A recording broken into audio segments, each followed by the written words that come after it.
Boa noite a todos e a todas. Agradecemos a presença de vocês nesse último dia do quarto seminário NEPS, Neoliberalismo como Racionalidade e a Atualidade Crítica das Políticas Públicas, realizada pelo Núcleo de Estudo em Políticas Públicas NEPS da Unesp Franca.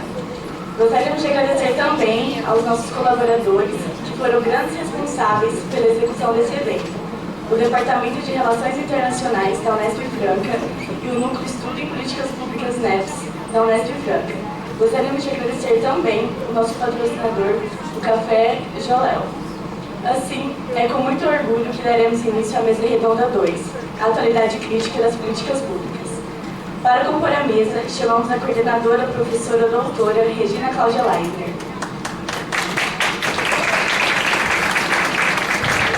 Ela possui graduação em Ciências Sociais pela Universidade Federal de São Carlos, mestrado em Ciência Política pela Universidade Estadual de Campinas, doutorado em Ciência Política pela Universidade de São Paulo e pós-doutorado no Instituto Governo e Políticas Públicas da Universidade Autônoma de Barcelona.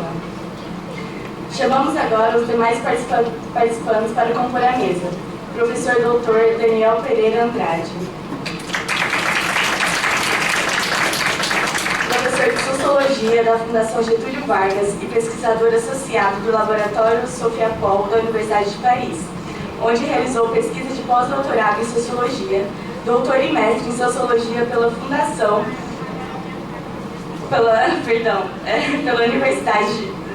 Faculdade de Filosofia, Letras e Ciências Humanas da Universidade de São Paulo.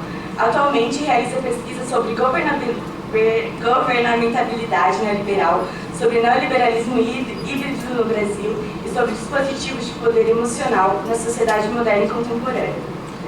Agora chamamos a professora doutora Camila Gonçalves de Maio. Ela é professora do Programa de Pós-Graduação em Sociologia Política do Instituto Universitário de Pesquisas do Rio de Janeiro, é coordenadora do Núcleo de Estudos Afroasiáticos, pesquisadora colaboradora no Núcleo de Estudos em Políticas Públicas NEPS da Unesp Franca, graduada em Ciências Sociais pela PUC Campinas e mestre em Urbanismo na linha de Gestão Urbana pela mesma instituição. Doutorou-se em Ciências Sociais pelo Instituto de Filosofia e Ciências Humanas Unicamp e realizou pós-doutorado junto ao Programa de Pós-Graduação em Gestão de Políticas Públicas da Escola de Artes, Ciências e Humanidades na Universidade de São Paulo. Por fim, gostaria de chamar a professora doutora Cristiane Kersis de Silva Leite. Ela é professora doutora no curso de Graduação em Gestão de Políticas Públicas e no programa de pós-graduação Mudança Social e Participação Política da Escola de Artes, Ciências e Humanidades da Universidade de São Paulo. Bacharel em Economia pela Universidade de São Paulo, mestre e doutora em Ciência Política pela Universidade de São Paulo.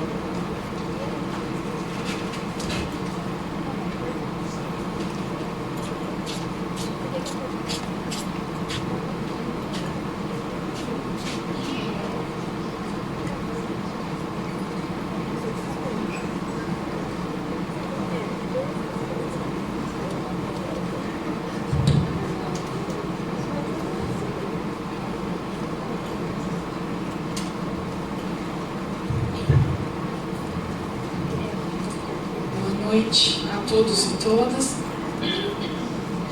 Muito obrigada pela presença de vocês, nesse último dia de atividades do nosso quarto seminário do NEPS, cuja temática tem abordado a questão da racionalidade, de uma nova racionalidade neoliberal. E hoje, depois da conferência de abertura, a professora Ludmila falando sobre uberização, e depois da mesa 1 de ontem, trabalhando um pouco a questão dos neoconservadorismos e tentando de alguma maneira entender um pouco do que tem acontecido nesses últimos tempos, não só no Brasil, mas de certa forma na América Latina e no mundo. A ideia hoje é a gente aproximar um pouco mais esse debate do campo de políticas públicas. Conversávamos aqui um pouquinho antes, de iniciarmos os trabalhos, dos desafios que isso implica. mas todos nós aqui, de forma mais direta ou indireta, eu acho que todos de forma direta, posso dizer isso, atuamos nesse campo e, portanto, temos obrigação de fazer. Portanto, a ideia é trazer essa temática para cá. E é muito... Cada convidado foi pensado com muito carinho para cada uma das mesas. Além de pessoas muito competentes, pessoas que estivessem vinculadas a essa temática, que é uma temática muito nova, muito desafiadora para nós, inclusive. São pessoas também que, de alguma maneira, nós temos algum vínculo, alguma afetividade. A gente tem falado muito disso nesses dias. Eu acho que uma das formas de resistência está aí. Então, mas falando um pouco mais do aspecto profissional, que acho que explica um pouco a participação desses 3 colegas e amigos, Daniel acabo de conhecer pessoalmente, mas amigos de amigo, então amigo também, amigo de amigos. Eles compõem uma tentativa, de trabalhar essa discussão sobre essa nova racionalidade ou racionalidade liberal, neoliberal, dependendo de como a gente trabalha do ponto de vista teórico. A Cristiane Kershis faz parte de um grupo que se estabeleceu muito recentemente no Instituto de Estudos Avançados da USP, com a coordenação do professor Cícero Araújo, cujo título, me corrija se estiver errado, Cris, Neoliberalismo, Subjetividades e Resistências. Depois ela pode falar um pouco melhor. E, justamente, tem como propósito discutir as questões que a gente está trazendo aqui. Então, nós achamos que seria profundamente importante, a presença dela, além de toda a trajetória dela no campo do debate da agenda, da implementação e de tantas questões que a gente tem trabalhado junto. Colega minha de doutorado, E o Daniel, não sei se eu fiz a pesquisa correta, Daniel, mas não está vinculado tão diretamente, mas fez o seu pós-doutorado no laboratório Sofia Pô, que é parceiro. A ideia é criar uma agenda Brasil e França de debate comum. Então, eles estão diretamente vinculados a esse debate. Debate esse que a Camila, como orientadora do NEPS, e também nas suas pesquisas em paralelo, tem tentado trazer para dentro do grupo, ao qual eu e Paula temos nos aproximado. Então, só para vocês entenderem um pouquinho aqui a configuração e a importância dessas 3 figuras que estão aqui, no sentido de trazer as colaborações para a nossa mesa de hoje. Muitíssimo obrigada pela presença de vocês e, conforme combinado no bastidor, passo a palavra inicialmente para o professor Daniel. Obrigada. Boa noite a todos. Eu agradeço o convite pelo evento. Foi uma honra receber esse convite. Eu sei que foi um grande prazer. Eu abro a mesa, que eu acho que a gente vai fazer um certo caminho, digamos, uma posição mais teórica com uma posição mais aplicada. Então, essa é a razão.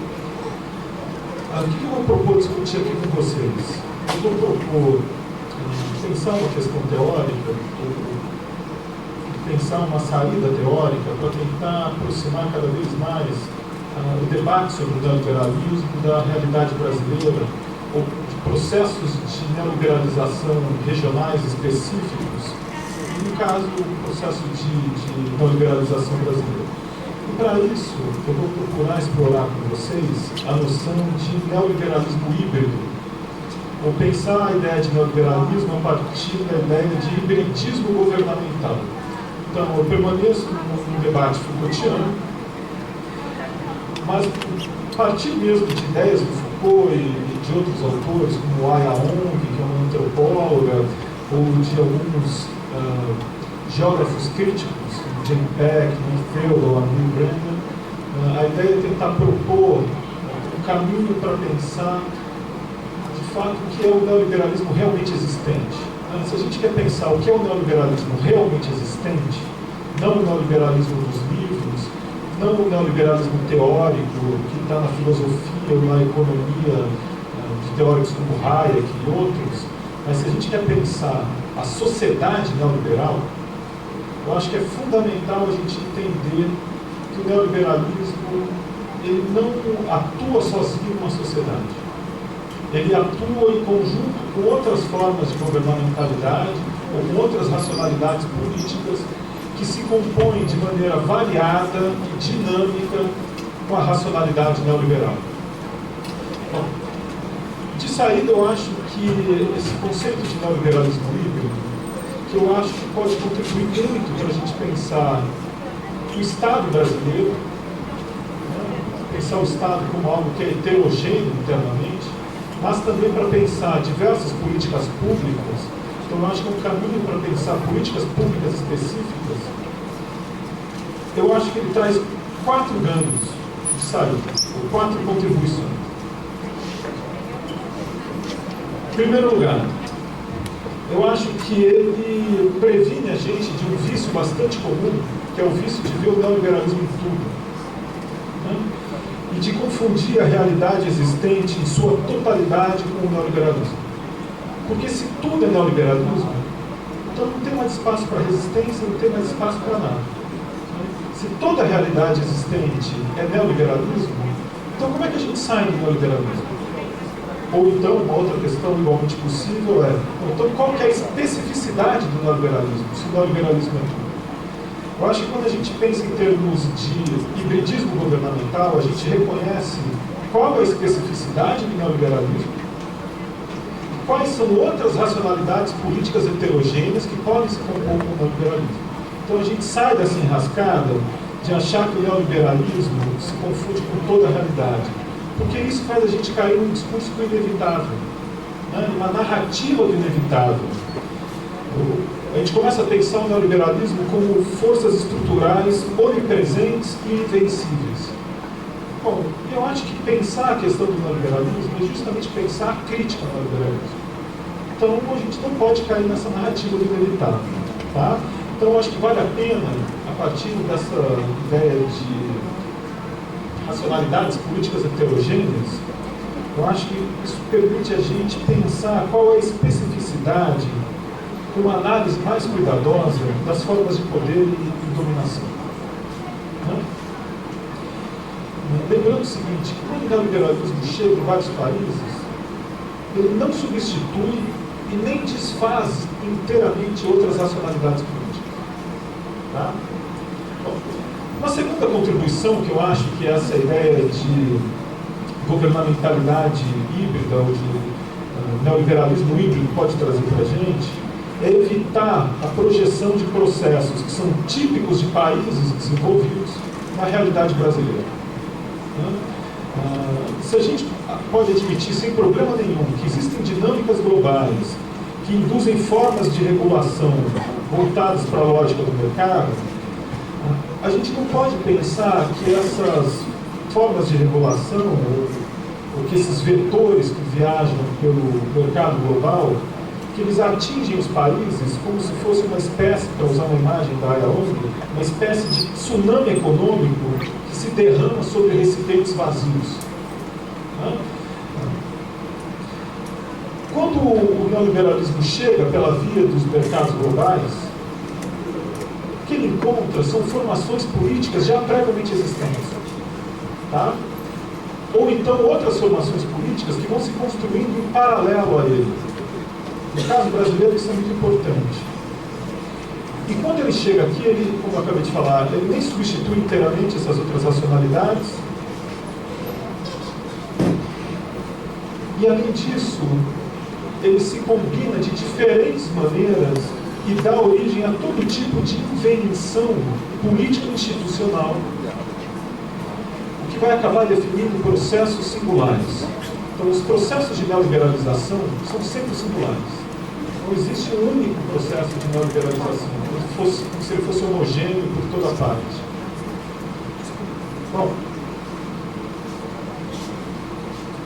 terceira contribuição que a ideia de neoliberalismo híbrido traz para a gente é a gente evitar classificações binárias a respeito de governos.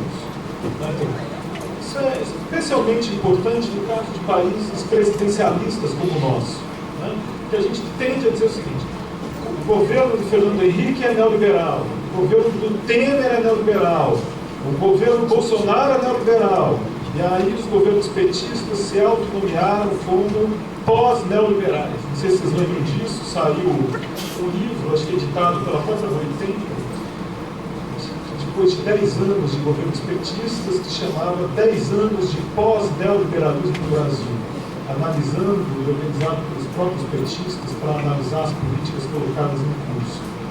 Bom, o que me parece isso? Eu acho que essa classificação binária é neoliberal, não é neoliberal, é uma maneira muito rasa de lidar com o problema. Eu acho que a racionalidade neoliberal, ela se combina e ela perpassa todos os governos desde a década de 90, de diferentes maneiras, e se combinando de maneiras variadas com outras racionalidades políticas. Então, isso permite, em primeiro lugar, uma análise que é transversal aos vários governos. Tá? Aí a gente pode sair desse vício de países presidencialistas que é analisar cada governo especificamente. A gente pode fazer uma análise transversal. A gente pode acompanhar o desenvolvimento de uma lógica neoliberal através de vários governos. Tá? Ou então, como eu vou propor mais adiante, a gente pode analisar quais foram as ondas, a meu ver, 3 ondas, ou 3 rodadas de neoliberalização que atingiram um país. Notem bem uma coisa, isso de maneira nenhuma quer dizer que não haja mudança de um governo para o outro.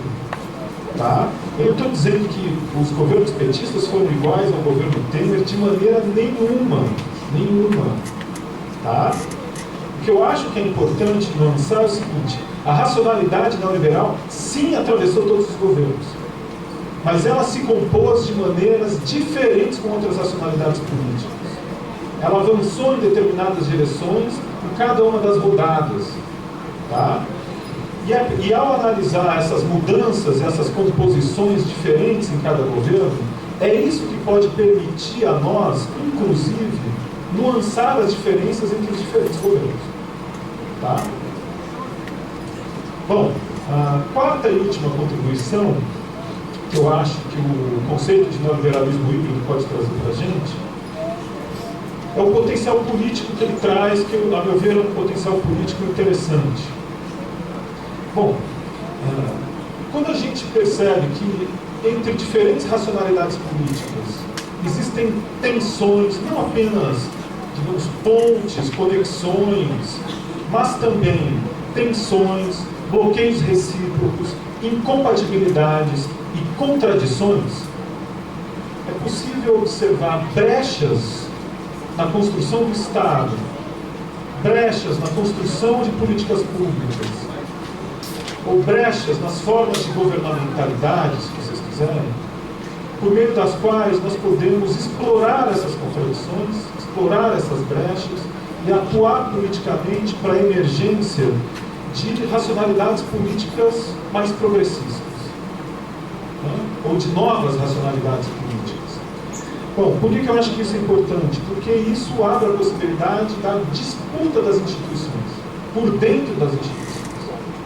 E não apenas projetos revolucionários que abrem mão completamente da disputa das instituições existentes para sugerir que movimentos sociais construam a partir do exterior das instituições existentes um movimento revolucionário e que eles fundem instituições que são completamente novas. É um pouco a proposta, para quem acompanha, dos trabalhos do Pierre Dardot e do Christian Laval em comum. Tá? Então, apesar de eu gostar muito do trabalho deles, e deles pessoalmente, inclusive, o que eu acho é que é possível pensar outros caminhos políticos para além dessa agenda apenas revolucionária. Tá? E com a mesma finalidade de transformação. Assim, eu diria de maneira complementar ao que eles pensam. Tá? Bom, dito isso, então, eu acho que a análise do hibridismo governamental traz assim, a vantagem de reconhecer, em primeiro lugar, a especificidade do neoliberalismo, a heterogeneidade de outras racionalidades políticas e a singularidade dos processos históricos de neoliberalização e de hibridização. Tá? Eu acho que isso traz um ganho enorme na discussão do neoliberalismo, porque isso traz uma precisão de análise para a gente pensar o neoliberalismo realmente existente. Então, ao invés de se proceder, como em alguns casos se faz, a uma abstração crescente do conceito de neoliberalismo, para que ele possa dar conta de todas as relações de poder existentes no presente, o que a gente pode fazer é reconhecer essas heterogeneidades e, com isso, precisar melhor a nossa leitura teórica. Só lembrando o seguinte, a ideia de hibridismo do pensamento social brasileiro está longe de ser uma inovação. Tá? A ideia de hibridismo está em vários autores. Tá? Desde clássicos até outros mais contemporâneos, clássicos mais contemporâneos, pode dizer, está no Gilberto Freire, está no Caio Prado, está no Celso Furtado, está no Chico de Oliveira, está em vários autores. Qual é a especificidade, então, aqui de se pensar o hibridismo, no caso, é pensar ele a partir da ideia Foucaultiana de governamentalidade. Então, é essa a perspectiva teórica. Tá? Pulando um pouco, então.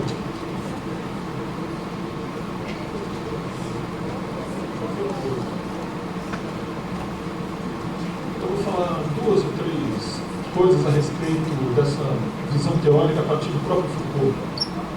Vamos lembrar o seguinte, que Foucault, no Nascimento da Biopolítica, quando ele vai discutir o que é o Estado, tá? Ele diz algumas coisas que eu acho que são interessantes e que corroboram essa leitura das governamentalidades híbridas. Não é exatamente nos capítulos onde ele discute neoliberalismo, mas é mais no começo do livro, principalmente nas 3 primeiras aulas do livro Nascimento da Biopolítica, onde se atém mais a ideia de liberalismo clássico, dos liberalismos clássicos, do que do neoliberalismo propriamente dito. Ali o Foucault vai dizer o seguinte, ele vai dizer, o Estado, ele não tem uma essência. O Estado, ele não pode ser pensado como uma espécie de um universal que atravessa o tempo e que é sempre igual a si mesmo. Tá? Qual que é o erro que o Foucault costuma ver em várias análises da sociologia, da ciência política, da filosofia? É explicar de forma lógico-dedutiva, a partir da categoria do Estado, as formas de governo. E o Foucault vai dizer, só tem um problema aí. A história não é uma disciplina lógico-dedutiva. Não adianta, portanto, partir disso que seria a natureza do Estado, ou as suas estruturas, ou as suas funções, como se elas fossem imutáveis, e deduzir as formas de governo. O Foucault vai dizer, a gente tem que fazer um caminho inverso. A gente tem que pensar primeiro as práticas de governo, para entender como é que elas constituem o Estado. Tá? Bom, então, o Estado, nesse sentido, ele passa a ser o correlato de certa maneira de governar. A questão estando em saber como essa maneira de governar, como ela se desenvolve, qual a sua história, como ela avança ou recua, como ela se estende a determinados domínios, como ela inventa, forma e desenvolve novas práticas. Quando a gente pensa o Estado a partir das suas práticas de governo, o que acontece é que o Estado perde essa suposta unidade, essa individualidade ou essa rigorosa funcionalidade que se atribui a ele. Foucault vai dizer, no final das contas, o Estado é apenas uma realidade compósita e uma abstração mística. O Estado é o efeito móvel de governamentalidades múltiplas. Tá? Bom, então não existe uma única governamentalidade, existem governamentalidades múltiplas, heterogêneas, e a relação que essas governamentalidades podem estabelecer entre si são variadas e dinâmicas. Ou seja, elas podem se confrontar no interior do Estado, elas podem se ignorar reciprocamente, cada uma operando do seu lado, ou então elas podem se integrar, construindo todo tipo de ponte entre si. Tá? Um outro ponto teórico que eu acho que é relevante, eu gostaria um pouco de falar da AIA-ONG, porque a AIA-ONG vai estudar o neoliberalismo no Sudeste Asiático. Então, ela tem um livro muito interessante chamado Neoliberalism as Exception, né? O neoliberalismo como exceção, em que ela mostra, ela vai fazer, ela é uma antropóloga, que é muito interessante. Então, ela faz pesquisas de médio alcance a partir de etnografias, para entender o que foi a neoliberalização do Sudeste Asiático. O que ela está tentando entender? Ela quer entender o que é o neoliberalismo em países não plenamente desenvolvidos, né? Ou em países em desenvolvimento, como é o caso do Sudeste Asiático, como é o caso nosso, na América Latina. Né? E aí o que ela diz é o seguinte: ao contrário de países como a Inglaterra, onde o neoliberalismo ele já se estendeu para praticamente todas as esferas da vida, em países em desenvolvimento, o neoliberalismo não atingiu de maneira homogênea todas as pessoas, todos os grupos, ou mesmo todas as áreas de um país. O neoliberalismo, quando ele chega através dos vetores do mercado global a países em desenvolvimento, o que acontece é que ele acaba recortando determinadas áreas e determinadas populações que ele vai gerir de maneira diferencial, de modo a moldar essas populações para o mercado global. Tá? Isso não quer dizer que o neoliberalismo vá se estender a todas as populações. Tem populações com as quais ele simplesmente não vai lidar, em relação às quais ele não vai estender a sua lógica. Tem áreas inteiras de um país que não vão ser governadas do mesmo modo, por exemplo, que as cidades globais, ou que pelo menos determinadas áreas mais dinâmicas do capitalismo das cidades globais. Porque mesmo dentro das cidades globais, vão ter bairros que vão ser geridos de determinado modo e vão ter bairros que vão ser geridos de uma outra lógica. É só a gente pensar a periferia de grandes cidades como São Paulo. Né? A maneira como se gere o centro expandido de São Paulo em relação ao capitalismo global e às dinâmicas do capitalismo global não é de maneira nenhuma a mesma maneira como se gere as favelas ou as comunidades ou as periferias das cidades. As combinações aí são diferentes. Podem entrar elementos de neoliberalismo. Eu arriscaria dizer que esses elementos de neoliberalismo no Brasil entraram efetivamente na segunda rodada de neoliberalização, não na primeira, e entraram a partir, a meu ver, da combinação digamos assim, de dois dispositivos. Tá? O primeiro foi a ideia de nova classe média, e todos os dispositivos de gestão da população que se desenvolveram a partir da ideia de nova classe média, porque pensa uma infinidade de dispositivos. De saída, as empresas tiveram que se readaptar para mercados de baixa renda, tiveram que transformar essas pessoas em consumidoras, mas tiveram que governar a conduta de consumo dessas pessoas. Essas pessoas passaram a ter acesso a crédito popular. Então essas pessoas passaram a ser alvo de educação financeira. Essas pessoas surge toda uma, ou pelo menos se intensifica toda uma agenda de empreendedorismo popular.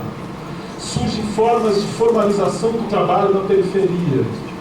Então o MEI, por exemplo, que vai favorecer esse tipo de atuação empreendedora na periferia. Tá?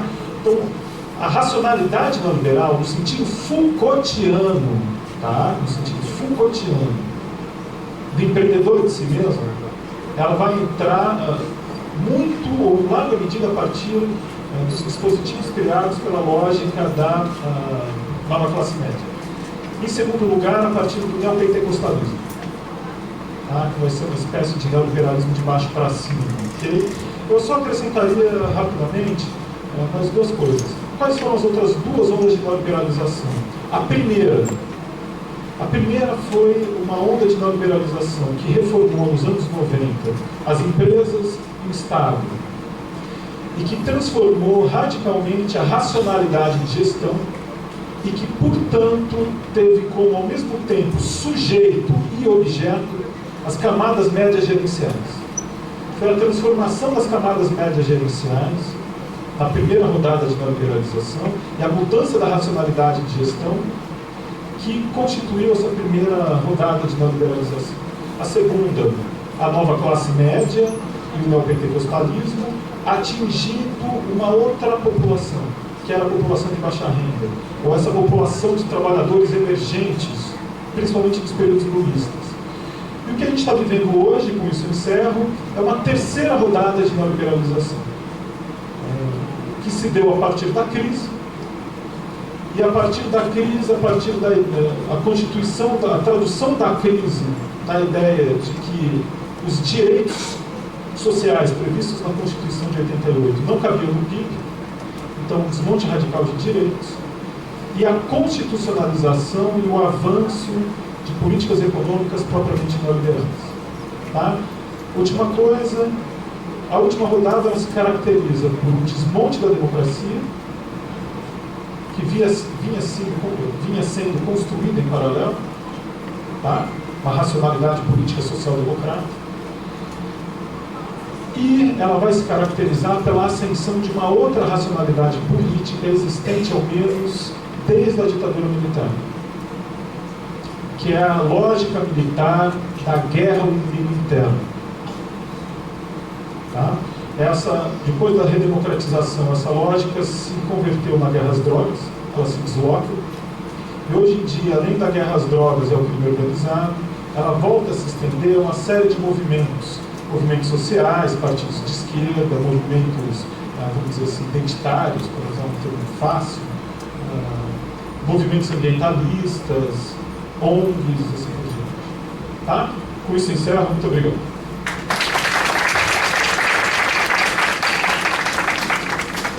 Muito obrigada, professor Daniel. Antes de passar a palavra para a professora Camila, eu esqueci de um detalhe. As pessoas que quiserem fazer perguntas, a gente vai usar a mesma dinâmica das outras noites. Vocês, por gentileza, façam por escrito. Então, já vou tomando nota, tá? Porque aí, a hora que os palestrantes terminarem a fala, a gente já abre para perguntas imediatamente. Então, quem já tiver o papelzinho pronto, a gente ganha tempo, tá bom? Por gentileza, professora Camila.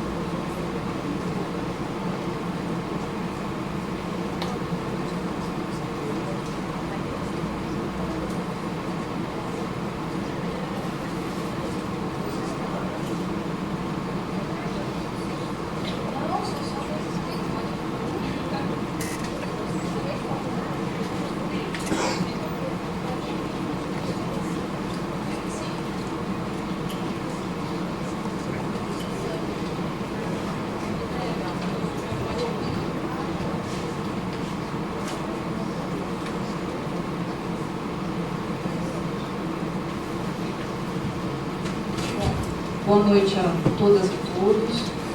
É uma alegria estar aqui hoje, apesar das tristezas e dos temas. Né? O NEPS é a minha casa, né?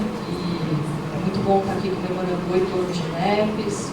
Estava lembrando hoje que tudo começou no teleférico em Quito, em 2012. Eu e Regina Lais eram presas dentro do teleférico, assim, aquele negócio parado lá, não sei quantos metros de altura. Aí, assim, você pesquisa o quê? Você está fazendo o quê? Então, a gente está montando um núcleo de pesquisa de políticas públicas, só começou assim. E cá estamos nós, essa sexta-feira 13 de Hiroshima, que está linda lá fora. Então, eu acho que a minha fala, ela se conecta à fala do Daniel. É uma tentativa de pensar esse momento que nós estamos vivendo. E eu vou fazer alguns caminhos tentando responder essas questões. Aqui só para vocês entenderem o caminho que eu vou fazer, né? A ideia é responder o que está permitindo essa ascensão dessa extrema-direita e essa agenda neoliberal ou não, isso a gente vai discutir, né? De matriz mais ortodoxa. O que torna possível os ataques que nós estamos vivendo com relação aos direitos humanos, as redes sociais, as políticas públicas. E aí tentar pensar, eu vou buscar caminhos para pensar o que está acontecendo, né? Que caminhos que eu ainda estou elaborando, né? que isso seja dito. Então, pensar o neoliberalismo, pensar as relações entre a agenda neoliberal, o neoconservadorismo e a agenda democrática no Brasil, e tentar, vou recorrer a Freud, ver se ele me ajuda a pensar uma saída e pensar um pouco nos afetos que estão juntos. Esse aqui é o Yves Klein, ele vai nos acompanhar até o final da minha fala. Tem a ver com os afetos e com o que eu estou pensando. Espero que vocês... Bom, como eu já disse, então, portanto, a gente está tentando buscar elementos aqui desde quarta-feira que nos ajudem a pensar o impacto e as consequências do momento que nós estamos vivendo. Antes de entrar mais detalhadamente, eu gostaria de pontuar algumas coisas, né? Que acho que são importantes para a gente desenvolver a nossa reflexão. Primeiro é assumir que estamos vivendo um momento de crise. Uma crise que vai eclodir com o desmonte das políticas públicas, com uma ruptura democrática, com uma ruptura com os valores da Constituição de 88, e que, portanto, o que nós chamamos de desmonte também é um processo de construção e de concretização de alguma outra coisa, né? Que pode ser neoliberal, neoconservador, ultraliberal, como disse a Camila Rocha aqui ontem, terceira fase do neoliberalismo, como o Daniel falou, como a Ludmila falou na quarta-feira, e eu acho que ainda nós precisamos nomear o que está acontecendo. Eu não sei se essas categorias estão dando conta.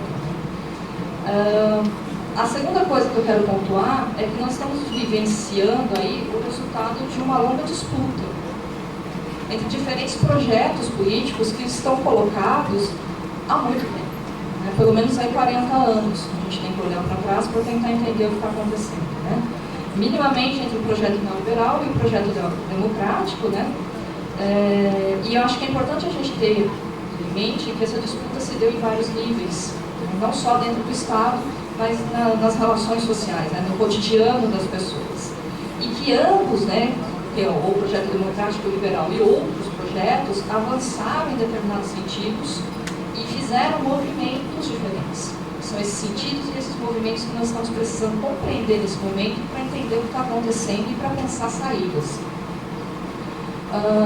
E aí a última coisa que eu quero pontuar, que é a parte otimista da minha fala, é lembrar a todos, e por isso eu recorri a Freud, que toda crise tem em si uma potência transformadora. E é um pouco a partir dessa ideia que eu quero pensar uma saída. Então, estou querendo dizer, tudo isso para dizer que o processo, na verdade, é muito mais complexo e multifacetado do que a gente consegue ver nesse momento. E que cabe nos perguntarmos se o que a gente está vivendo mesmo é um desmonte das políticas públicas, fruto ou triunfo de um projeto neoliberal, né? Ou essencialmente de um projeto neoliberal, melhor falando. Se eu me desconectar aí do contexto, né, olhando para a realidade e tentando explicar o que está acontecendo, eu imagino que uma transformação do porte que nós estamos vivendo, ela só seria possível passando por algumas vias, né? Uma seria autoritária, uma imposição completa desse projeto. A outra por um processo de manipulação de sentidos, que faz uso de uma alienação política, que eu vou falar um pouco disso. E o outro seria um projeto legítimo, né? Um processo legítimo, né? Que se justificasse coletivamente. Eu estou dizendo isso, e acho que isso é importante também pontuar antes de continuar a reflexão, porque eu entendo as políticas públicas como um processo indeterminado. A indeterminação é uma das principais características das políticas públicas. E elas estão sendo constantemente disputadas. E o que está na base dessa disputa são ideias, são valores, são crenças, né? São concepções de justiça social, que estão tensionando os limites dessas políticas o tempo todo. Então, a gente está lidando aí com uma disputa, jogo de poder, em torno de interesses e de ideias que vão orientar o processo de produção das políticas públicas por um caminho ou por outro. Então, voltando às ideias anteriores, eu acho que o processo que nós estamos vivendo de retrocesso é, ao mesmo tempo, autoritário, porque ele é oriundo de um golpe, né? E aí, usando o conceito do Fabrício de ontem, de um golpe institucional, e porque também ele é decorrente do neoliberalismo. É fruto de um processo de alienação política muito significativo da sociedade brasileira, de parte majoritária da sociedade brasileira, e é resultante de uma perversão discursiva dos sentidos, dos direitos e das políticas públicas que não é nova. E aí eu lembro Evelina Dagnini falando da confluência perversa lá nos anos 90. Tá? A gente continua aí colhendo os frutos dessa confluência perversa. É resultante também de transformações profundas no mundo do trabalho. E aí também acho que a gente tem que olhar aí há 40 anos atrás. Que a Ludmilla desenhou muitíssimo bem aqui na quarta-feira à noite, e eu acho que o mundo do trabalho tem muito a nos dizer sobre o que está acontecendo e sobre essa racionalidade neoliberal. Aí também a gente não pode deixar de fora a matriz conservadora, né, que sempre esteve presente como gramática das relações sociais no Brasil. E aí eu estou pensando no conservadorismo perpassado tanto por concepções de bens seculares quanto religiosas, católicas e neopentecostais, que a gente não pode esquecer do conservadorismo da Igreja Católica. Mas é preciso pontuar o crescimento das religiões evangélicas, das religiões de matriz neopentecostais, principalmente a Assembleia de Deus e a Universal do Reino de Deus, que trabalham com a ideia da teologia da prosperidade. E a teologia da prosperidade é a meritocracia, é o empreendedorismo, colocado como uma forma de crescimento no mundo, no aqui e agora. E ele funciona a partir de uma ideia, de uma concepção sacrificial. Então, assim, o dízimo é um sacrifício. Eu faço esse sacrifício e Deus vai me ajudar a prosperar aqui e agora, nesse mundo no qual eu vivo. E, obviamente, as coisas vão se sobrepondo. O que eu estou tentando fazer aqui é tentar montar esse cenário que é multifacetado e que contém vários elementos, né? Tudo isso, a meu ver, também se costura com o que eu estou chamando aqui de uma forma de inteligência do mundo que faz uso de um mecanismo maniqueísta, né? Dual, que é a guerra do bem contra o mal, que vai mobilizar afetos, e que vai mobilizar o afeto que é motor central do liberalismo, que é o medo. É o medo do outro, é o medo de colocar a minha liberdade em jogo, a minha individualidade, sobre ameaça, que a Camila falou ontem aqui quando ela mostrou os depoimentos dos bolsonaristas e da nova direita sobre o que está acontecendo. Sobre o neoliberalismo especificamente, acho que é possível pensar assim numa racionalidade neoliberal, portanto, né, pensando tudo isso, que se construiu desde baixo. A partir das virações cotidianas, das virações de sobrevivência das famílias mais empobrecidas, que estão nas periferias das nossas cidades, virações que se encontram com a teologia da prosperidade. E o que é importante a gente ter em mente aqui? Que essas virações, elas já são a resultante de uma distribuição de direitos. Os direitos trabalhistas foram sendo retirados dessas pessoas ao longo do tempo. Outra coisa que eu quero trazer, e tudo isso é para mostrar como o processo é extremamente multifacetado, que eu acho que vem sendo potencializado nesses últimos anos, é o presenteísmo. Então, uma falta de capacidade das pessoas gerarem expectativas no tempo.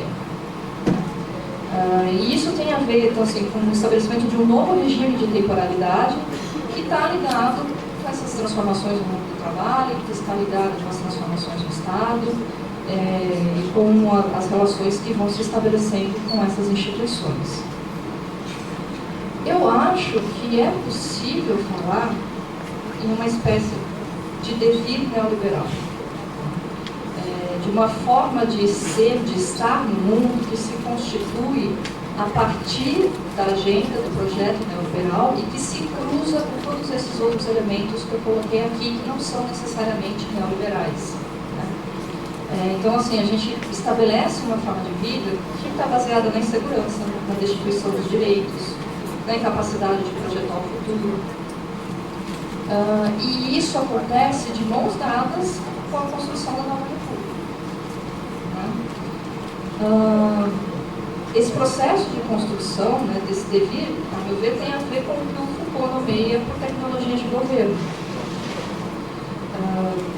E acho que se explica através da ideia de que o neoliberalismo é um jogo de poder voltado para a conduta das condutas, né? Daí a noção de governamentalidade. Outro ponto importante sobre o neoliberalismo, que é bom a gente perder de vista, é que, e aí o Dr. Laval coloca nisso, né, e o próprio Foucault também, e eu concordo, se trata de uma forma de governo intervencionista. Pesadamente intervencionista, até porque ela está lidando com a conduta das condutas. E é também desdemocratizante, como bem pontua Almeida Brown. A democracia não interessa ao governo, as formas de governo neoliberal. E eu acho que ela traz também, pensando no governo Obama, né, e os discursos do Obama, ela vai trazer também a ideia de cidadania sacrificial, que é a coisa do vamos fazer um sacrifício pelo coletivo. Vai fazer um corte de verbas aqui, vai reduzir um direito ali, mas é para o bem de todos e tal, que se casa também com uma certa teologia. Tudo de forma bem perversa. Bom, montado esse cenário, eu queria olhar um pouco para o que está acontecendo com as políticas públicas. Então, eu tenho Bom, vocês... Tá.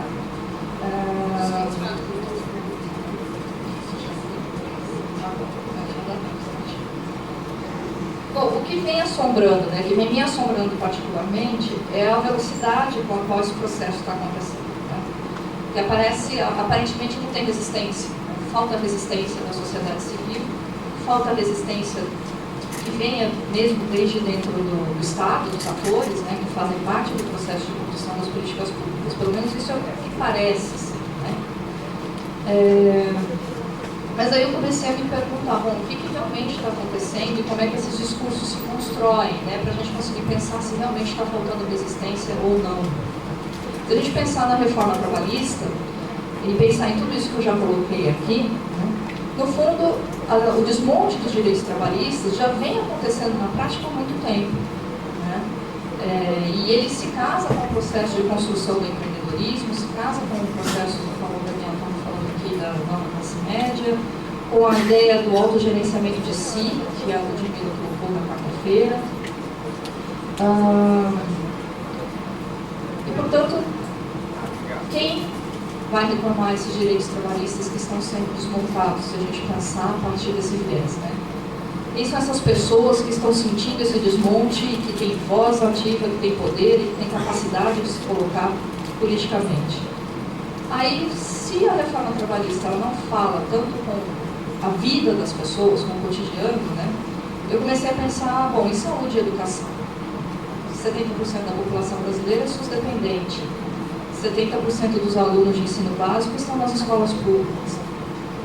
Mas, por outro lado, 23% das pessoas entre 18 e 24 anos chegam ao ensino superior. E aí tem um dado também que eu acho importante trazer. E lá nas pesquisas, nas manifestações dos protestos pró-impeachment, 86% dos entrevistados disseram que eram favoráveis à educação gratuita, 74% que eram favoráveis à saúde gratuita. Ou seja, há um certo consenso em torno dessas políticas. Mas aí, assim, o que vem sendo dito? Né? Lá desde a emenda constitucional 95 do teto dos gastos, né? 95/16. Bom, que a 95/16 era necessária para não quebrar o Estado, né? Que foi destruída pela corrupção da esquerda. A reforma da Previdência e a reforma trabalhista são um sacrifício coletivo, né? Necessário para salvar o empresariado do Brasil. Já o desmonte do SUS e da educação tem seus sentidos pervertidos. E é importante a gente olhar para isso. Assim, ninguém fala declaradamente do impacto da emenda do teto dos gastos e do retrocesso que ela impõe. E do que significa a desvinculação dos gastos que vem a rebote da emenda. Mas aí se fala em quê?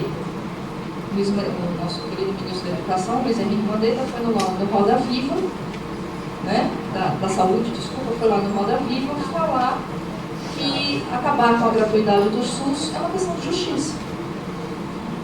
Né? Porque não é justo que pessoas que têm condições de pagar tenham acesso a um serviço gratuito como pessoas que não têm. Se a gente olhar para a educação, o que está sendo atacado não é o espaço da sala de aula em si, é a produção científica, é o nosso trabalho enquanto pesquisadores. É o reino da universidade que grande parte da população brasileira não tem qualquer acesso. Isso se soma a um estado gerencial, tecnocrático, que passou a tratar o cidadão como cliente. E acho que tem uma ideia aqui que a gente precisa trabalhar também para pensar nisso tudo, que é a de que ter acesso a serviços públicos é uma coisa, ter acesso a direitos sociais e consciência desses direitos é outra. E aí a gente tem que se perguntar o que aconteceu de fato nesses últimos anos. Né? Se para a Dona Maria se importa, ela está sendo atendida por um funcionário público ou por um terceirizado que vai trocar o curativo lá para dela no ambulatório, quando ela for. E o que significa essa estrutura e como ela percebe essa política. Isso tudo eu estou tentando montar porque, a meu ver, é uma perversão discursiva muito profunda, né, que trabalha com sentidos dos direitos, com sentidos desse desmonte, que funciona como uma tecnologia de governo, que já ganhou terreno, que já é realidade, e que dificulta o entendimento da prática, né, do cotidiano, das políticas públicas. Como frear esse processo? Né? Eu acho que, na verdade, a gente tem que encarar a crise. Por isso que o Ives está aqui, saltando no nada, né? De encontro para o chão. Porque a transformação, assim, o enfrentamento desse processo, né? E a construção de um novo projeto, que eu acho que vai precisar ser feito, né? A gente não vai fazer uma retomada, porque o que está sendo desmontado realmente vai se perder. Precisam do entendimento dessa crise, né? E a gente vai precisar buscar essa potência transformadora que contém, né? Que está contida nessa crise. E aí eu gosto da ideia do Safatli, quando ele fala de circuito dos afetos e de que o corpo político mobiliza afetos. E nesse sentido, a gente precisa romper com o ciclo de medo e esperança, precisa romper com o ódio que está colocado, precisa romper com a nossa melancolia, que é isso que nós estamos vivendo. E ele vai propor uma ideia que é a ideia do desamparo como um afeto central. Né? De a gente entender que, enquanto despossuídos de si e do outro, a transformação se faz possível. Porque é isso que está acontecendo, na verdade. Né? E aí, por isso Freud. Porque Freud vai dizer que o desamparo é um afeto emancipador. É um afeto que nos abre para os vínculos sociais. E que se justapõe à errância, à contingência e à indeterminação. Eu acho que a gente precisa, portanto, juntar esses elementos todos que eu tentei trazer aqui, entender o que está acontecendo, encarar essa crise e aí sim pensar numa saída. Né? Não sei se vocês conseguiram ler aqui, mas a gente, desde criança, é ensinado que é impossível voar, né? E aí tem uma citação do Safatli que eu acho que dá para terminar aqui, que nos faz, pelo menos me faz pensar e que talvez nos ajude a pensar, que eu acho que passa necessariamente por lidar com os afetos que estão sendo mobilizados nesse momento e que fazem parte de uma tecnologia de poder, né? De governamentalidade, digamos assim. E aí ele diz assim, nos fazer passar da impotência, a função da arte é exatamente essa, falando do Ives, né? Nos fazer passar da impotência ao impossível. Nos lembrar que o impossível é apenas um regime de existência do que não poderia se apresentar no interior da situação em que estamos. O impossível é o lugar para onde não cansamos de andar, mais de uma vez, quando queremos mudar de situação. Tudo que realmente amamos é um dia impossível. Quem toca o impossível paga um preço. Ao chão à nossa espera, o acidente, a quebra certa e segura, a dureza do asfalto. Com gestos impossíveis e necessários, se produzirá a abertura ao impercebido. Eu acho que passa por aí. Obrigada.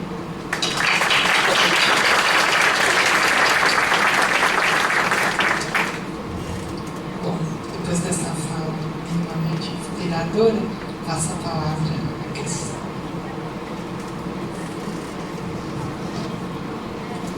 Boa noite a todas e todas. Estou muito feliz de estar aqui nessa mesa da Unesp de Franca. Eu conheci Franca hoje, nunca tinha vindo em Franca, na Unesp também. E rever a Regina, uma querida colega de doutorado, está junto com o Daniel, que tem sido parceiro, espero que parceiro de futuras incursões aí para a gente enfrentar, e a Camila também.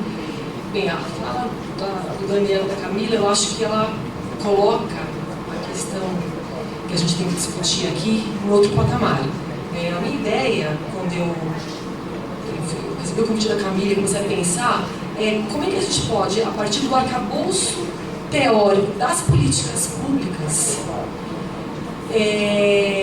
construir pesquisas que de fato respondam ou se conectem com essa complexidade que eles estão falando aqui. Que não é pouco. É um desafio grande. Eu acho que essa imagem que a Camila colocou aqui, dessa foto, do salto no vazio, eu acho que ela é perfeita, porque eu acho que falta a ciência normal de política pública hoje parar de mimetizar as escolas estadunidenses e começar a gente fazer as nossas teorias.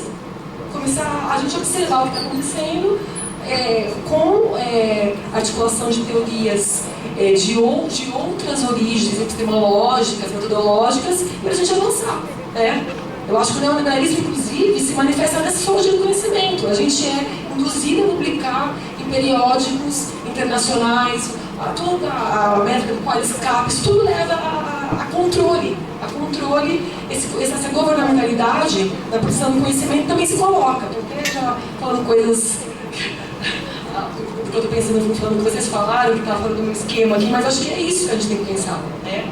Então, para a gente chegar a essa reflexão, que eu vou propor alguns pontos, eu queria primeiro falar um pouco, acho que a gente pensar um pouco nesse DNA histórico das políticas públicas, pensar, vamos lembrar do Laswell, um autor importante para a construção do campo epistêmico das políticas. A gente estuda lá no início, quando a gente estuda as teorias racionalistas, ele coloca questões interessantes ali, que se perderam, Assim como dimensões morais da economia, que estão lá no Adam Smith, se perderam, no Hayek, no Mises, enfim, também houve essa perda de sentidos, digamos assim, Então, as dimensões valorativas, ou seja, o estudo da policy-análise nasceu como um estudo que visa preservar a dignidade humana. Está lá, no texto do Laswell. A dimensão normativa é muito clara, E também está lá a vocação multidisciplinar da nossa área, que a gente tem que resgatar aqui, que eu acho que a fala do Daniel e da Camila deixa isso muito claro. Não dá mais para a gente discutir só a partir do olhar da ciência política ou preso a qualquer outra escola de pensamento e que trate com pressupostos também comportamentais muito simplificadores, como os pressupostos da teoria neoclássica da economia, que daqui a pouco eu vou falar um pouco aqui, que eu ouso dizer aqui, do ponto de vista de quem fez economia na graduação e até hoje observa o campo epistêmico da economia, que colonizou várias áreas, inclusive a nossa, especialmente a ciência política. Bem, quando a gente fala do Laswell, ou seja, desse início da configuração do campo, a gente tem que lembrar de outras figuras importantes intelectuais, como Keynes, gente? Então a gente está falando de um período histórico, que não é um período histórico de revolução no sentido do radicalismo do debate do século XIX, mas é no sentido de construir e harmonizar conflitos capital-trabalho e construir as bases civilizatórias do capitalismo democrático, na acepção do Wolfgang Streeck, o pensador alemão, que eu acho que ele coloca um conceito que eu acho que é importante.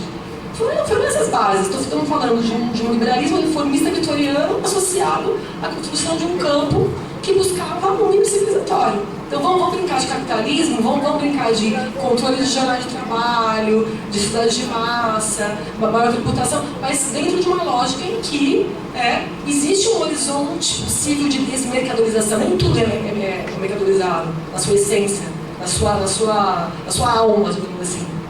Você tinha esse espaço. O Albert Hirschman dizia, que é um economista que eu gosto muito, eu leio desde a graduação, que a gente vivia um momento de hegemonia keynesiana.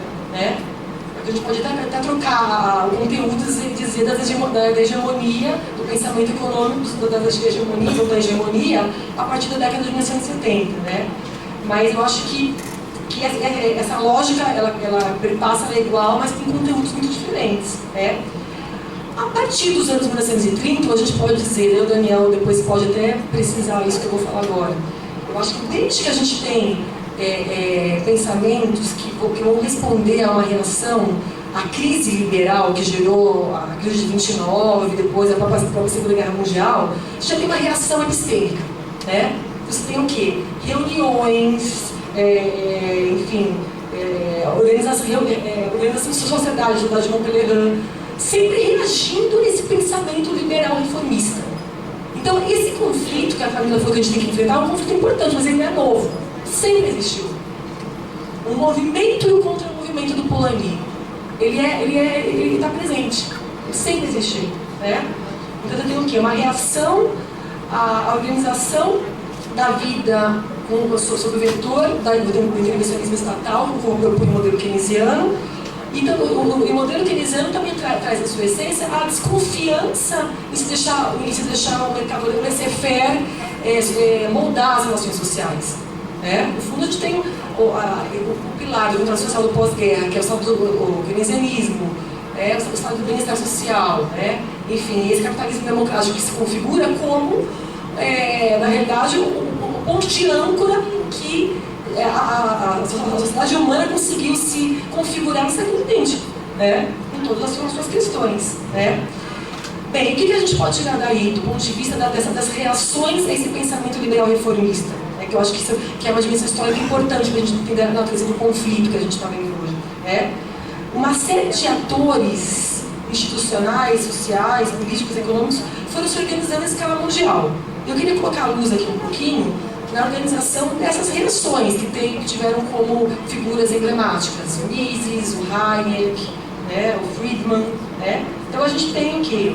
E porque isso está aparecendo hoje no cenário brasileiro e mundial, né, gente? A gente tem que entender isso muito claro, né? Então eles estão em instituições de ensino superior, eles estão em partidos políticos, né? Eles estão em conglomerados da mídia, eles são comentaristas, né, de televisão, de rádio, eles são articulistas, exatamente, eles são políticos que se apresentam como o quê? Como novidade, né? Tomando de assalto alguns sentidos, ou seja, a velha ideia vestida de nova, né? Muito claramente, sabe do que eu estou falando, né? Enfim, então nós estamos falando de um processo de conflito que ele é profundo. Eu vou colocar um pouco a luz aqui nas questões mais econômicas, porque eu vou falar das políticas públicas, mas eu acho que todo esse arcabouço aqui de complexidade de processo que eles falaram está presente, né? Então, o ponto aqui que eu queria desenvolver agora é o seguinte: se o neoliberalismo se estruturou como uma racionalidade social que penetra todas as instâncias sociais, do indivíduo às instâncias coletivas, institucionais mais amplas, ele tem tensionado e corroído as políticas públicas. E eu queria chamar a atenção para 3 planos de análise que eu acho que conversam de forma transversal com as ondas de globalização que o Daniel apontou aqui, né? Primeiro, eu acho que tem um plano ideacional, um plano de ideias, estamos falando de paradigmas, ideias sobre políticas públicas, ideias sobre desenhos, sobre instrumentos de políticas públicas. O neoliberalismo, ele restringe mapas cognitivos. Isso a gente tem que ter bem claro, né? Ele restringe, o que significa isso? Quais são os paradigmas possíveis? Quais são os instrumentos? Os desenhos de políticas possíveis e viáveis. O que é possível politicamente? Eu ouso dizer isso, o neoliberalismo está na raiz do que é possível politicamente em termos de políticas públicas. Né? Devo dar 2 exemplos para vocês. A trajetória das políticas de combate à miséria e à pobreza, por exemplo. Né? A gente pensar, vou fazer uma pergunta aqui para a gente pensar junto. Vamos pensar a trajetória tem uma agenda de combate à fome e à pobreza, né? Foi se estruturando no tempo, né? Sobretudo na América Latina. As ondas de programas de transferência de renda condicionada, e daí a gente tem que perguntar o seguinte, né? A política que mais se difundiu no mundo foi o quê? A de corte focalizado e a transferência de renda. Como sendo quase uma correspondência unívoca com a ideia de combate à fome e à pobreza, né? Contudo, se a gente olhar para a história, a gente vê que no pós-guerra houve outra proposta de articulação de políticas, né? O que era a espinha dorsal das políticas? Eram as universais, né? As estruturantes universais. E as políticas focalizadas eram colchões de minimização de risco. Elas eram laterais, elas compunham um quadro de segurança social, mas elas não eram o eixo. A forma como se vendeu desde os anos 80, 90, especialmente depois dos anos 2000, as políticas de transferência de renda, se vendeu como algo estruturante, gente, né, para combater pobreza e miséria. E isso, qual é o sentido disso? O porquê disso? Né? Por que não se propôs, né, vamos pensar, a gente tem que reconhecer que o período do lulismo, do governo Dilma, foi um período de avanço. Só que foi um período que foi refém, né, dessa restrição do mapa cognitivo, que talvez seja uma dimensão do que o Daniel falou, do hibridismo. Né? Ou seja, uma das dimensões do hibridismo, então, seria essa captura do que é politicamente possível. Por que não se propôs, em nenhum momento, uma agenda tributária progressiva? Né? A gente tinha problema mesmo com um governo popular, um governo sociologicamente diferente, o poder, enfim, com valores democráticos, de participação, né? Ou seja, qual é a melhor forma de estabilizar as políticas? De fato, é quando você enfrenta de forma mais conflituosa e com potencial redistributivo mais consistente, né? As políticas de combate à fome e pobreza estão demonstrado importantes, mas que se a gente vê logo depois do golpe, depois o Valeriano vai falar mais algumas coisas a respeito disso, pontos para o futuro. A gente vê toda uma agenda que se formou e que a gente vê na rua, a gente também fazia avaliação, gente. Né? A pobreza aumentando, a extrema pobreza aumentando. É visível, você tem que saber fazer avaliação sistemática. Né? As pequenas avaliações para perceber isso, enfim. Então a gente tem essa questão. Outra questão que eu acho que é muito importante a gente salientar aqui, daí eu vou falar um pouco da minha praia de origem, que é a economia, que é um campo epistêmico macroeconômico. É outro terreno delimitado na origem. O que se bate na grande mídia, em think tanks, há décadas. É uma imagem, vamos pensar no Malgarkin Jones, uma imagem de ciência econômica circunscrita à ortodoxia neoclássica. Né? É como se a gente tivesse estudos de psicologia só de Freud ou só de Lacan, né? Exatamente. Não faz sentido nenhum. Né? Foi, Madeira.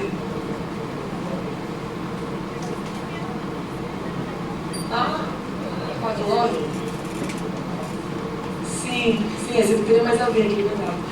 Enfim, então nós temos o quê? Uma configuração, ou seja, uma corrente de pensamento que praticamente toma de assalto, reifica a ideia de ciência, né? E por sua vez coloniza a ciência política com os estudos de rational choice, que também afetam as políticas públicas. Eu vou falar afeta aqui porque eu acho que afeta, não é propiciam novas. Não, estou falando de pressupostos irrealistas, né? Estamos falando de uma série de limitações, né? Teve que ter o Herbert Simon e todos os outros autores para ampliar um pouco o nosso olhar sobre o mundo real. Vou ficar brincando de pressuposto realistas até quando, assim, que a gente tem uma complexidade enorme, como a fala da Camila, de demonstrou do Daniel. Né? Esse é o ponto. E tem outra coisa importante. Mantras são ventilados de forma naturalizadas. Sabe qual um mantra que é uma falácia, que todo mundo acha que é verdade? O Estado não pode gastar mais do que arrecada. Isso é um mantra, gente. Né? E o equilíbrio de receita e despesa, ele é um vetor. Né? O ajuste fiscal é condição para o desenvolvimento. Tem um economista que foi um dos criadores da ideia de inflação comercial, chamado André Lara Rezende. Ele tem operado, gente, como um empreendedor quindoniano de uma nova ideia, nova pra gente, porque acho que nos Estados Unidos não é nova, que chama MMT, a Modern Monetary Theory. O que diz essa teoria? De que as estruturas, os estados, os países, as estruturas que emitem moeda, não se submetem a esse tipo de restrição. A restrição vai se dar na capacidade da economia que sobre essa moeda. Então, ou seja, o dia que isso aqui virar realmente ideia que pautar as políticas públicas, vai mudar totalmente a nossa área. Vai mudar a forma da gente pensar colisões, relações de forças, a própria ideia de orçamento. Muda totalmente, gente. E a gente para pasmem, vivemos sob essa falácia há quantas décadas? Né?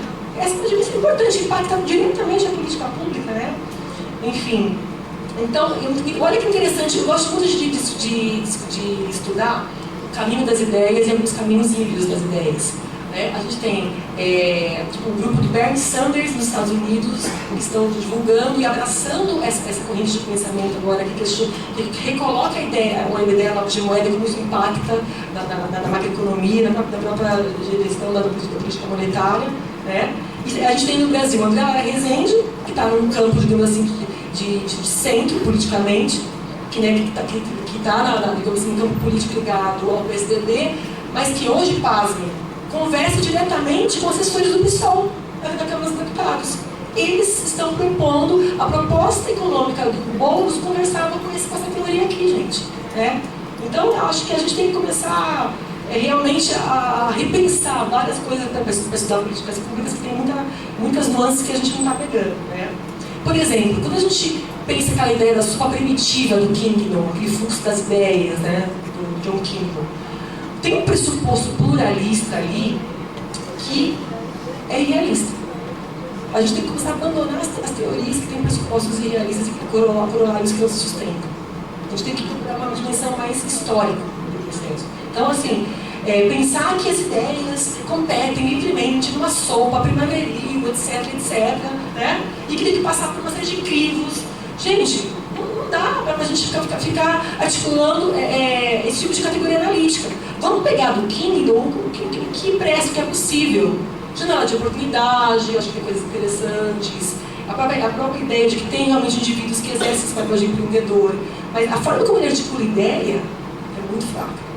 É muito ingênuo, né, a gente pode dizer assim, né? Porque ele em nenhum momento fala de hegemonia, em nenhum momento fala dessa delimitação prévia de mapas cognitivos, né? Enfim, então eu acho que a gente tem que avançar. Um outro ponto que eu queria dizer, estou bem atrasado na minha fala, eu vi que só tem 5 minutos, é assim, além do plano ideacional, eu acho que outra forma de corrosão das políticas públicas se dá no plano social, ou seja, as bases de solidariedade históricas, elas estão sendo corroídas.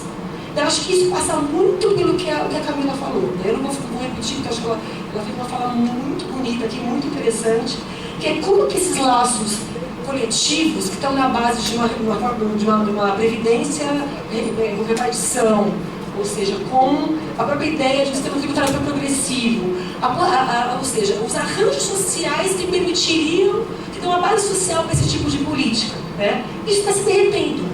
Né? Então, assim, eu acho que é mais um desafio para a gente pensar a imaginação criativa, ou seja, a crise enquanto potencial transformador, se as bases sociais estão sumindo.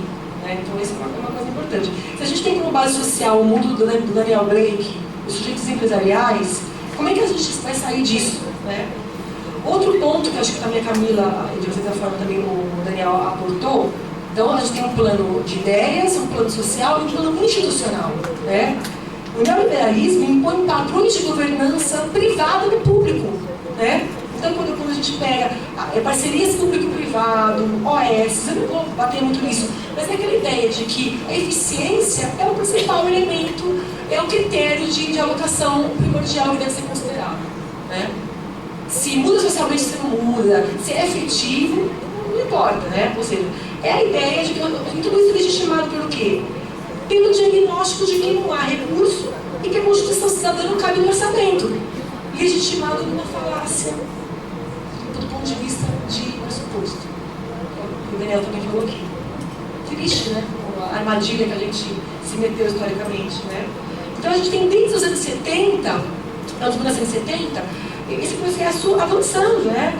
Os arranjos privados dando um tom do funcionamento do Estado, com o quê? Desregulamentações, privatizações, terceirizações, flexibilização, contratualização, que muitas vezes na área do campo de públicas, da política pública, da gestão, a gente sempre vê o lado positivo isso, como moderno. Mas vamos ver quais são, como que isso se conecta com lógicas mais amplas. Acho que isso tem que ser observado. Mesmo porque eu acho que é uma subversão histórica. Né?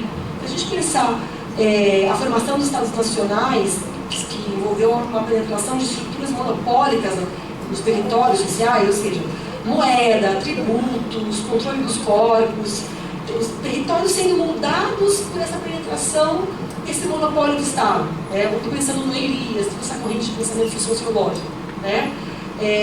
A construção das condições de regulação e esse monopólio, ele se prestou muito para o setor privado se estruturar. A gente pode ir para o Elias, como pode ir para o Locke para discutir isso, né, gente? Não tem cálculo privado, não tem análises de risco, por exemplo, que desvinculem a própria ideia de uma... A gente vê isso diariamente no discurso do mercado financeiro, os riscos políticos que são envolvidos num governo que está colocando tudo em xeque, as cotas todas em xeque. Então, eu acho que tem uma questão aí para a gente pensar. Na realidade, os arranjos privados, eles têm sobrevivido muito às custas de estruturas estatais, ao contrário do que as narrativas dizem. Então, olhar para essas narrativas é importante. Enfim, só para fechar, então, o que o campo teórico das políticas públicas, como é que lida com isso? Eu tenho visto de uma forma um pouco azeda, confesso. Há 12 anos, meus alunos que estão aqui, que estão lá no nosso grupo de pesquisa, sabem disso. Eu tenho olhado para o Kingdom, até para o Jones, ele eu já olho com um pouco mais de carinho, mas alguns autores que desconsideram, que trabalham com pressupostos realistas e normativos até para aplicar no contexto estadunidense no qual eles foram criados. Porque em nenhum momento consideram os elementos privatistas que se articulam nessas democracias, ou pseudo-democracias, que a gente queria chamar, que é aquilo lá, democracia, onde está começando republicana, ou seja, uma democracia toda derivada de interesses privados, como a democracia dos Estados Unidos, Enfim. Então, assim, eu acho que buscar essas, ou seja, como o Laval dizem também, como eles dizem, ousar mais do ponto de vista teórico, lançar a mão de uma imaginação criativa, recuperar a raiz do campo da policianálise. Tudo isso a gente tem que começar a avançar. Não basta mais falar, as instituições contam, as ideias contam. Como contam, né, gente? A gente fica replicando umas coisas que são, desculpa, umas bobagens, de manual, de política pública, que é escrito em outros contextos, só que a gente tem que começar a avançar, até para entender, que nós não estamos falando de disputa de paradigmas consolidados hoje no Brasil. Nós estamos falando de narrativas pré-iluministas e científicas fluindo no espaço, do debate público. Isso faz toda a diferença. Toda a diferença. Então, eu estou, desculpa, meio inflamada, porque eu estou precisando mesmo ficar um pouco inflamada. O negócio não tá fácil, gente. Só para fechar, eu acho que a gente precisa, então, articular de forma mais fina as agendas midiáticas, pública e governamental. Precisa olhar para a mídia como produtora de narrativas que agem como atores políticos. Não é a mídia revelando a verdade, não é a mídia. O que é o jornalismo no Brasil, né, gente? Vamos olhar o potencial que essa narrativa tem para arraigar essas percepções que a Camila falou aqui. Opera junto com os efeitos das religiões, para inculcar as dimensões de governamentalidade que não interessam para a democracia. Esse é o ponto. Tem que articular mais categorias sociológicas, cognitivas, normativas. Mas vamos ter que sambar de alguma forma. E o principal, eu acho que é uma coisa que falta para o campo de política pública, que é sair do campo da mesoteoria e articular com a teoria de fundo. Eu acho que esse é o grande desafio. E daí eu acho que a fala do Daniel e da Camila, acho que são inspiradores para a gente pensar. O Daniel tem um texto muito bom na Revista Sociedade do Estado que ele diz o seguinte: por que estudar neoliberalismo? É um saber estratégico. Não tem como a gente sair dessa sinuca de bico, em que os valores democráticos são jogados no lixo como qualquer coisa, sem olhar para esses processos de forma um pouco mais aprofundada, gente. Esse é o ponto. Então a gente precisa, na realidade, talvez até, eu vou até, só o último ponto aqui, eu acho que a gente tem que avançar até com relação ao Laswell, porque não é você tem que acomodar o conflito capital-trabalho. Agora a gente tem que catalisar mudança, tem que enfrentar o conflito, tem que cair naquele vazio, tem que parar de colocar, tem que olhar para a Lilian Schwartz e ler lá as raízes do Estado autoritário e ver como é que a gente lida com nossas feridas. Tudo isso está presente agora, e aparece nesses discursos que parece uma polifonia, mas não é uma polifonia. Vocês viram nesses dias aqui de evento que não é uma polifonia caótica, tem sentido tudo isso, né? E daí eu acho que tem uma questão que fica, que daí é um convite mais forte ainda para não sair do plano institucional da mesoteoria e política pública. Como construir esse potencial transformador diante do capitalismo oligopólico financiarizado? Acho que eu quero terminar assim, porque eu acho que esse é um mecanismo, digamos assim, de direção de sentidos, junto com a própria ideia de neoliberalismo, que a gente tem que enfrentar. Então, enfim, obrigada pela facilidade de me ouvir e da gente poder dialogar aqui, gente.